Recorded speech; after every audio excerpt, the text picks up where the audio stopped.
इस जंग के बीच एक बात को लेकर इस्लामिक देशों में एकजुटता जरूर दिखी। जंग के बीच इजराइल ने मुसलमानों की सबसे पवित्र मस्जिदों में से एक अल अक्सा मस्जिद को बंद कर रखा है। ये अल अक्सा मस्जिद पिछले 16 दिन से बंद है। युद्ध के बीच यहाँ रमजान में नमाज की इजाजत नहीं है। इजराइल ने इसके लिए सुरक्षा कारणों का हवाला दिया है। 1967 के बाद ये पहली बार है जब इस मस्जिद को इतने लंबे वक्त तक बंद किया गया है। अब अरब लीग के देशों ने अल अक्सा मस्जिद खोलने की मांग की है।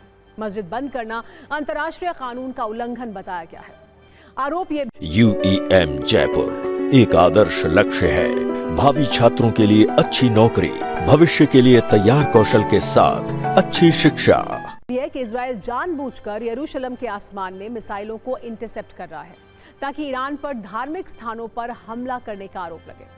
यरूशलेम में इस वक्त अल अक्सा मस्जिद के पास किस तरह के हालात हैं, ग्राउंड जीरो से हमारे संवाददाता मनीष झा की ये रिपोर्ट देखिए। TV9 की टीम इस वक्त यरूशलेम में मौजूद है और ईरान के साथ जंग का तीसरा हफ्ता चल रहा है। लेकिन इस हफ्ते में सबसे बड़ी खासियत है कि अब ईरान के मिसाइल यरूशलेम को भी लगातार अटैक कर रहे हैं। उस यरूशलेम को जो यहूदियों का, जो ईसाइयों का और जो मुस्लिमों का सबसे पवित्र जगह माना जाता है। इस वक्त हमारे कैमरे के पीछे आप मुस्लिमों के लिए प्रसिद्ध अल अक्सा मस्जिद और साथ ही साथ वेस्टर्न वॉल के हिस्से को देख रहे हैं और इसके साथ ही आप देख रहे हैं जेरूसलम का पूरा शहर।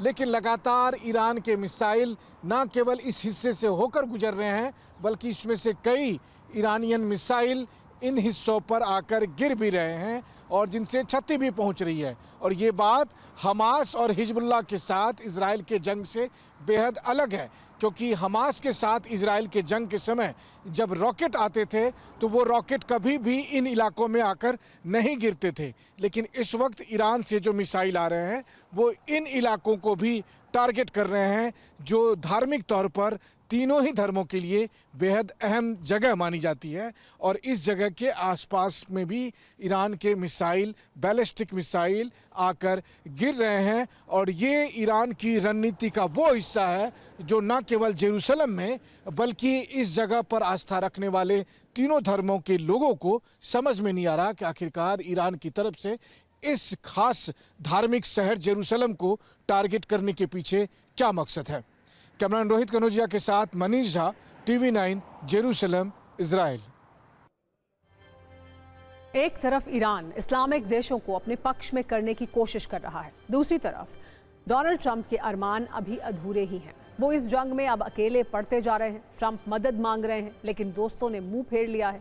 ईरान से युद्ध में उलझने के बाद ट्रंप को ये समझ आ गया होगा कि अंतर्राष्ट्रीय राजनीति में कोई स्थायी दोस्त नहीं होता। जब निजी हित टकराते हैं तो बड़े बड़े गठबंधन भी टूट जाते हैं और यही निराशा कल ट्रंप के चेहरे पर दिखी। ट्रंप भी अपनी बात खुलकर कहने में जरा भी नहीं हिचकिचाए।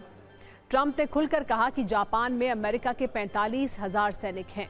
इतने ही सैनिक दक्षिण कोरिया में भी तैनात हैं, जबकि जर्मनी में अमेरिका के 50,000 सैनिक हैं। ट्रंप ने कहा कि हम इन देशों की रक्षा करते हैं और जब हम मदद मांगते हैं तो वो कहते हैं हम युद्ध से दूर ही ठीक हैं।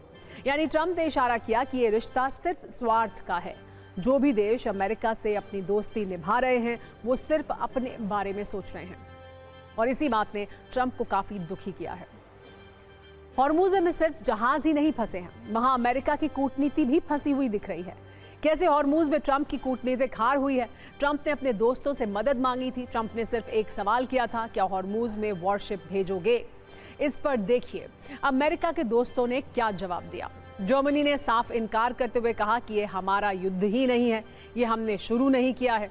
ऑस्ट्रेलिया ने साफ इनकार करते हुए कहा कि फिलहाल वॉरशिप भेजने का कोई योजना नहीं है। जापान ने भी साफ इनकार कर दिया। जापान ने कहा कि वॉरशिप नहीं भेजेंगे, इस पर स्वतंत्र फैसला लेंगे। ब्रिटेन के PM कीर स्टारमर ने कहा कि वो इसके विकल्पों पर चर्चा के लिए तैयार है लेकिन वो इस युद्ध में नहीं फंसेंगे। फ्रांस ने कहा कि मदद नहीं कर सकेंगे, वॉरशिप नहीं भेजेंगे, इन हालात में डिफेंसिव ही रहेंगे। स्पेन पहले ही अमेरिका के इस ऑपरेशन के खिलाफ था। स्पेन ने एक बार में ही मना कर दिया और ये कह दिया कि वॉरशिप भेजने की कोई योजना ही नहीं है।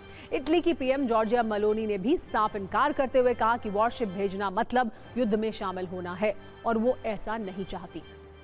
साउथ कोरिया ने भी मदद से दूरी बनाते हुए कहा कि वो इसकी समीक्षा करेंगे, लेकिन वादा नहीं करते कि वॉरशिप भेजेंगे या नहीं।